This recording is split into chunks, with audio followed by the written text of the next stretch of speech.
90多岁的投资传奇沃伦·巴菲特最近发出了一则惊人的警告：一场前所未有的金融危机正在逼近。经历过无数风浪的他，为何如此笃定？这位股神如今又看到了怎样的危险信号？时间来到2025年，全球金融市场风云变幻，股市大幅震荡，通货膨胀的阴影挥之不去，美联储的货币政策进退两难，甚至连美元的国际地位也屡遭质疑。在这样的背景下，沃伦·巴菲特一反常态地放出重话，提醒投资者警惕当今的经济隐患。他尖锐地指出，美国政府近年来的财政举措令人担忧，过度举债和货币超发可能正侵蚀美元的长期价值。巴菲特甚至直言，如果一个国家的货币正在被疯狂滥发，一路走向地狱，那么他绝不会考虑投资这种货币。这番警告可谓石破天惊，令许多人开始重新审视美元和全球经济的前景。更让市场侧目的是，巴菲特掌舵的伯克希尔哈撒韦公司，也被称为波克夏，如今持有着历史新高的巨额现金储备。截至2024年底，伯克希尔的现金及美国国债等流动资产高达约2270亿美元，规模前所未有。这位股神最近一段时间接连抛售股票，将资金转入更安全的现金和国债仓位。继毅然卖出了持有10余年的美国银行股票后，巴菲特还罕见地减持了他视若珍宝的苹果公司股份。如此大幅度的撤出股市，在巴菲特漫长的投资生涯中并不常见，不禁令人猜测，巴菲特究竟预见了什么？难道他真的认为一场比2008年次贷危机更严重的金融动荡正潜伏于世？面对巴菲特的预言和行动，普通投资者既感到不安，又十分好奇。连历经沧桑的巴菲特都选择保留巨额现金，以防范前所未有的危机，我们又该如何应对呢？是应该跟随股神的脚步提前撤离风险资产，还是保持信心，坚守长期投资的阵地？带着这些疑问，我们不妨首先回顾一下，在过去的几十年里，巴菲特是如何多次成功躲过金融风暴的冲击的。纵观巴菲特几十年的投资生涯，每当市场陷入狂热或危机，他总能保持冷静，从容应对，甚至在风暴过后收获更大的成功。其中1990年代末的互联网泡沫、2008年的次贷危机和2020年的新冠疫情冲击，是巴菲特投资史上最经典的3次临危不乱。互联网泡沫时期，上世纪90年代末，科技股与互联网概念股狂飙突进，无数投资人沉醉于一夜暴富的神话市场，陷入疯狂。然而，巴菲特却选择按兵不动，几乎没有涉足任何网络科技类股票。当时许多人质疑他不懂新时代，甚至嘲笑他的价值投资理念已经过时。但巴菲特坚信，听不懂的生意不要投。面对铺天盖地的上市热潮，他宁可将资金留在熟悉的可口可乐等消费品牌上，也不愿跟风炒作毫无盈利模式的网络概念公司。当2000年互联网泡沫破裂时，纳斯达克指数在短短2年内狂泻近80%，无数曾经炙手可热的新创公司化为泡影。而巴菲特因为避开了这场泡沫，伯克希尔的资产几乎毫发无损。他原本被嘲讽为落伍的策略，瞬间被证明是极为明智的抉择。在风暴过后，他手握充裕的现金，得以在更合理的价位投资优质公司。这一次，巴菲特以冷静和自律，成功闪避了世纪之交的市场崩盘。次贷危机时期，2008年席卷全球的次贷危机是巴菲特投资生涯中又一次大考。当时，美国房地产泡沫破裂，银行和金融机构深陷由次级房贷衍生的债务泥潭，股市在恐慌中持续暴跌。然而早在危机爆发前，巴菲特就对当时复杂的金融衍生品表达过担忧，警告衍生品是大众金融的定时炸弹。在2003年的股东信中，他甚至将某些衍生工具称作金融大杀器。因此，在房地产和华尔街极度亢奋的2005年至2007年，巴菲特保持了相对保守的仓位。伯克希尔账上一直留有充裕的现金。当雷曼兄弟倒闭，全球金融体系濒临崩溃之际，巴菲特临危不乱，反而出手拯救了一些优质企业。2008年秋天，他果断斥资数十亿美元，注入当时急需资金的高盛和通用电气等知名公司，换取优厚的优先股股息和日后股票增值权。这些在别人恐惧时逆势而为的投资，为伯克希尔后来带来了丰厚回报。与此同时，巴菲特自身的投资组合因为注重质量和低负债，也经受住了市场崩盘的冲击。等到危机最深的谷底，他在《纽约时报》刊文号召趁低买入美国，强调自己正在美国股市捡便宜货。事实证明，巴菲特在次贷风暴中的冷静判断再次帮助他和投资者躲过一劫，并在危机过后迎来了资产的迅速增值。新冠疫情时期，2020年初，新冠疫情以迅雷不及掩耳之势席卷全球，金融市场在恐慌中经历了史无前例的速跌。短短几周内，美股数次熔断，投资者信心崩塌，但巴菲特依然坚持他的原则，从容面对这一突发危机。首先，伯克希尔在疫情爆发前就持有大量现金和高流动性资产，这为他提供了足够的缓冲垫。市场崩跌时，他并未像一些人期待的那样大举抄底收购公司，而是谨慎观望局势发展。同时，他果断处理了自己不再看好的投资。2020年春天，巴菲特全面清仓了伯克希尔持有的所有航空公司股票。他直言航空业前景因疫情而发生了根本性改变，不得不认赔出局。这一举动当时引发巨大争议，有人认为他在市场最低点割肉离场。然而，巴菲特深知保住本金，集中火力于最有把握的领域才是上策。随着美联储和政府空前的救市措施推出，金融市场自2020年下半年开始迅速反弹。伯克希尔虽然错过了一些反弹初期的机会，却凭借旗下苹果等核心持仓的强劲表现，资产很快恢复增长。更重要的是，巴菲特在整个过程中保持了理性的心态。他在股东大会上再三强调，永远不要低估美国，表达了对经济长远复苏的信心。最终，伯克希尔安然度过了疫情风暴，甚至趁机以低估值回购了公司自身的股票，提高了股东价值。从互联网泡沫到金融海啸，再到世纪疫情，每一次危机中巴菲特的应对都印证了价值投资理念的力量。在狂热时保持清醒，在恐慌时保持镇定，既不随波逐流，也不被吓破胆。正因如此，他屡屡化险，在别人跌倒的地方稳健前行。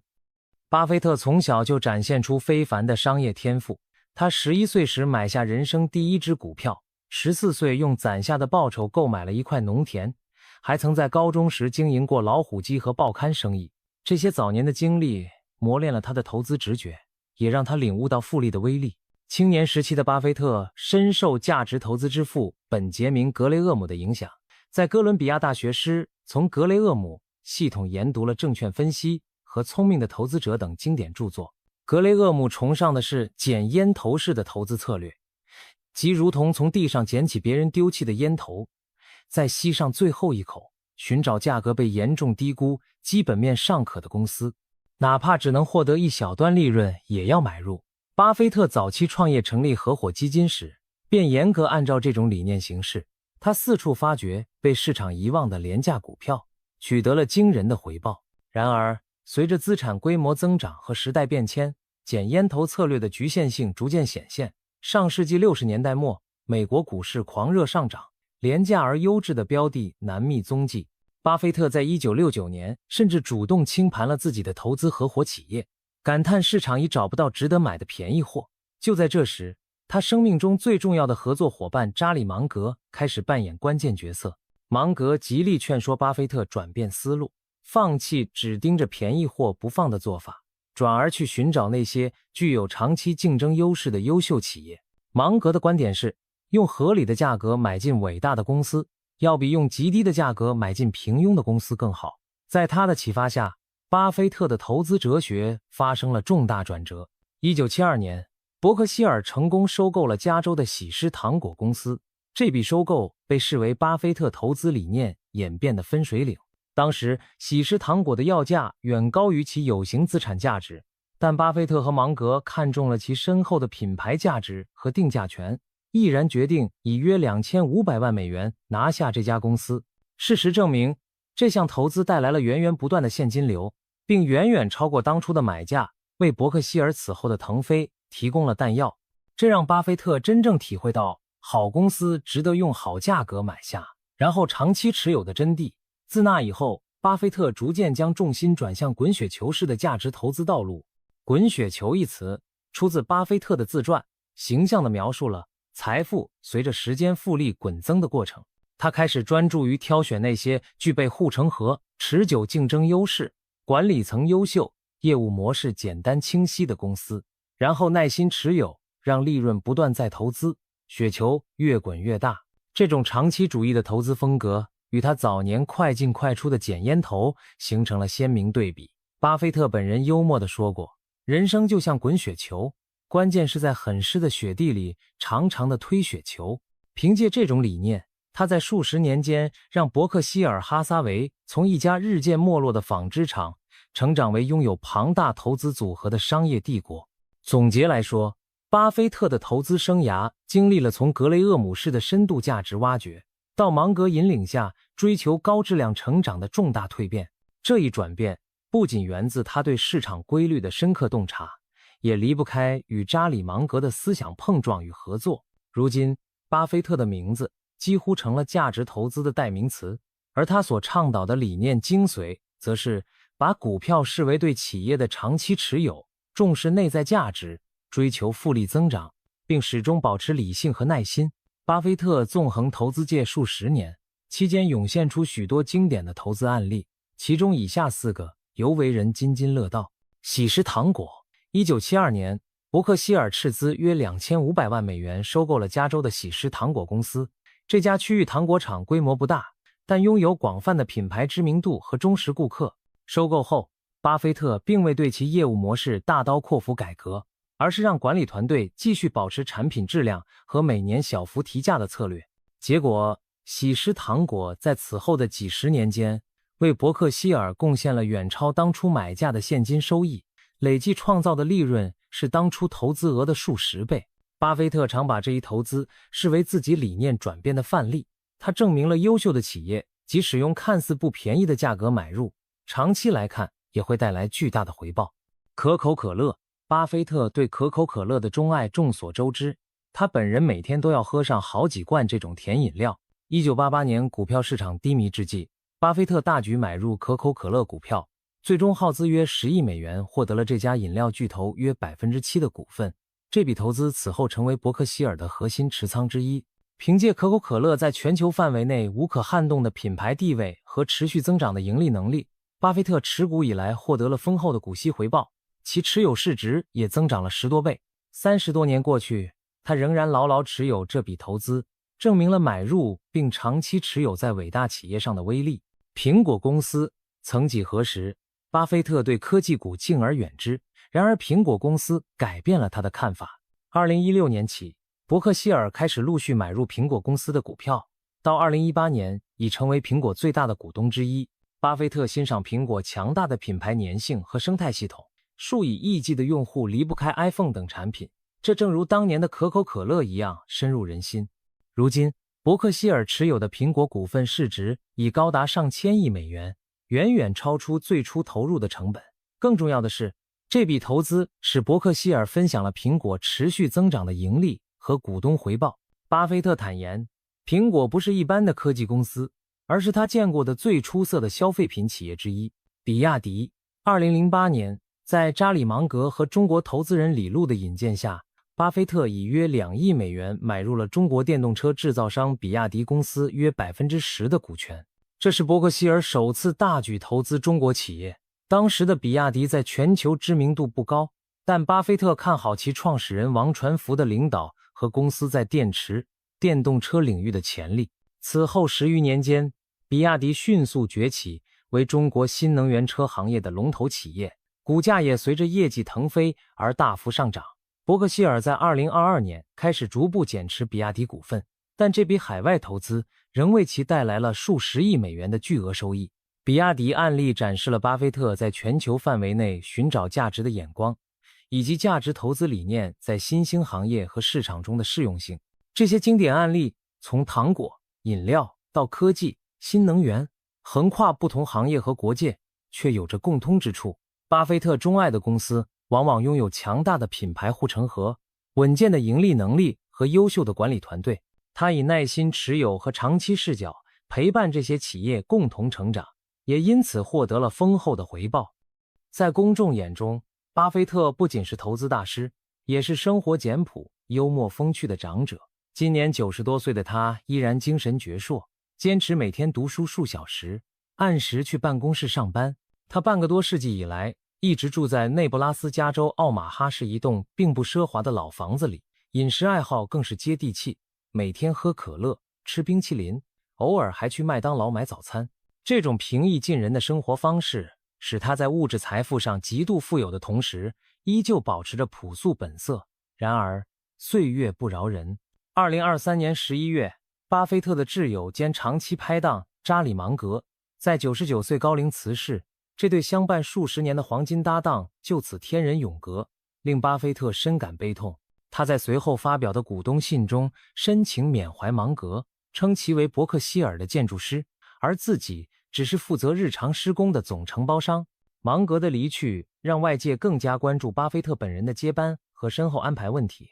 实际上，巴菲特早已规划好了公司和财富的传承。他已经明确伯克希尔的新一代领导人选，由副董事长格雷格·阿贝尔在不久的将来接替 CEO 一职。而巴菲特个人的巨额财富也将遵循他一贯的慈善承诺进行分配。早在2006年，巴菲特便宣布将 99% 的财产捐赠给公益事业。他每年都会按计划逐步将所持伯克希尔股票转换为现金，捐赠给包括比尔及梅琳达·盖茨基金会在内的慈善机构和由家人主导的基金会。2024年，巴菲特在致股东的公开信中详细阐述了自己的遗嘱安排。他表示，在他100年之后，所剩的大部分伯克希尔股票将进入一个新设立的慈善信托基金，由他的3个子女共同担任受托人，并需3人一致同意后才能拨付资金用于慈善项目。这项设计旨在让子女们能够团结合作，并有效拒绝外界不合理的募款请求，因为任何单独找上门的请求都可以用我兄弟姐妹不同意来婉拒。此外，巴菲特明确表示，自己身故后将停止向老友比尔·盖茨的基金会捐款，改由家族基金会自行决定资金用途。值得一提的是，巴菲特并不提倡将巨额财富世袭给后代。他曾直言，非常富有的父母应给孩子足够的钱，让他们可以做任何想做的事，但不要多到让他们什么也不做。正因如此，他只给3个子女留下了极小一部分直接遗产，大约每人只有几千万美元，其余绝大多数财产都将用于慈善和社会公益。这一财富传承安排再度体现了巴菲特超然豁达的价值观。他希望自己的财富能够回馈社会，而不是成为家族纷争或挥霍奢靡的诱因。通过这些举措，巴菲特为自己的谢幕做足了准备。可以预见的是，在他身后，无论是伯克希尔哈撒韦这家公司，还是他毕生累积的巨额财富，都将按照他的意愿平稳地传承下去。前者由他信任有加的接班团队继续运营，后者由慈善基金陆续捐赠给社会大众。这位投资传奇不仅在有生之年创造了巨大的财富，更通过周密的传承计划，确保自己的精神遗产能够发扬光大。随着时代发展和市场变迁，一些人开始质疑传统的价值投资理念是否已经过时。在近年来的股市中，高成长科技公司和热门概念股曾风光无限，而依靠低市盈率、稳健盈利来选股的价值派一度显得落伍。然而，从更长的周期来看，价值投资并没有失去效力。正如巴菲特所强调的，价值投资的核心思想其实永不过时，因为投资的本质就是在购买一门生意，这一点在未来50年、100年都不会改变。换言之，无论市场如何演化，股票终究代表着企业的实际价值，迟早会回归基本面。2022年以来，全球股市经历剧烈波动，不少被炒作过高的热门股票大幅下跌，反而是那些财务稳健、估值合理的价值股展现出抗跌性，这再度证明了价值投资原则的可靠性。当然，不可否认，当今市场环境较巴菲特早年已大为不同，普通投资者想复制他的成功并非易事。现代金融市场信息瞬息万变，量化交易和散户情绪交织，使得短期股价经常偏离企业价值。许多人声称信奉价值投资，却难以忍受长期持有带来的寂寞和短期落后的压力。一旦市场出现泡沫或暴跌，大多数人很难像巴菲特那样逆向操作，保持理性。正因如此，巴菲特本人常建议普通投资者购买低成本指数基金，而非尝试去挑选个股。对于绝大多数人来说，与其贸然模仿巴菲特买卖股票，不如遵循他倡导的简单原则，定期投资广泛分散的指数，长期持有，不为每日的行情波动所左右。实际上，巴菲特在给家人的遗嘱中也建议将遗产绝大部分投资于标普500指数基金，这充分体现了他对指数化被动投资适合普通人的看法。那么，价值投资对于普通人而言意义何在？尽管我们难以复制巴菲特敏锐的洞察力和坚定的心态，但他的投资逻辑和心法依然有宝贵的借鉴价值。首先，培养长期思维，视股票为企业而非炒作筹码，才能避免追涨杀跌的陷阱。其次，重视安全边际，不要投入自己不了解或承受不起风险的资产。再次，尽量避免频繁交易和过度杠杆，遵循慢即是快的理念，让复利发挥魔力。最后，也是最重要的一点，保持理性与独立思考，不盲从大众情绪。在信息爆炸的时代，巴菲特那种等到看清再出手的耐心和专注尤为可贵。综上，价值投资并未因为互联网时代或新兴产业的涌现而过时，相反，它在喧嚣的市场中为投资者提供了一把审视企业真价值的尺子。不过，要成为下一个巴菲特谈何容易？正如他自己所幽默指出过，有人在今天乘凉，是因为很久以前有人栽了一棵树。绝大多数普通人或许无法像他那样亲手栽下整片森林，但至少可以跟随他指引的方向选一棵好树苗，耐心守护并收获时间带来的累累硕果。纵观巴菲特传奇的一生，他留给世人的不只是庞大的财富数字，更有宝贵的智慧箴言和精神财富。比如，他反复教诲投资者，别人贪婪使我恐惧，别人恐惧使我贪婪。这句至理名言道出了在市场极端情绪下逆向思考的重要性。又如他提醒大家不要只看股价波动，而要关注背后的企业价值。巴菲特常说，价格是你所付出的，价值才是你得到的。巴菲特自己的投资实践证明了，坚持价值原则，终能获得价值的回报。对于普通人，巴菲特也有许多朴实而深刻的忠告。除了投资领域的建议，他还强调提升自己才是最重要的投资。他常说，最好的投资就是投资你自己。无论市场环境如何变化，个人不断学习新知识，培养理性思考的能力，都能让你在生活和事业中立于不败之地。他的谦逊、节制和长期视野同样为人们树立了榜样。在功成名就之后，巴菲特选择将绝大部分财产回馈社会，以慈善的方式造福他人。这种胸怀和格局更是令人钦佩。回首巴菲特走过的90多个春秋，我们看到的是一个始终如一、坚持原则、与时俱进又不随波逐流的智慧长者。他用行动证明了价值投资的力量，也用言传身教影响了无数后来者。正如他的成功源于几十年的滚雪球累积，留给世人的启示也将在岁月中历久弥新。当下一个风云变幻的时代到来，人们仍会想起沃伦·巴菲特的名字，从他的名言警句中汲取力量和智慧。这或许就是巴菲特留给世界最宝贵的财富。哪怕有朝一日他功成身退，他的理念和精神将继续指引着后人，薪火相传，启迪未来。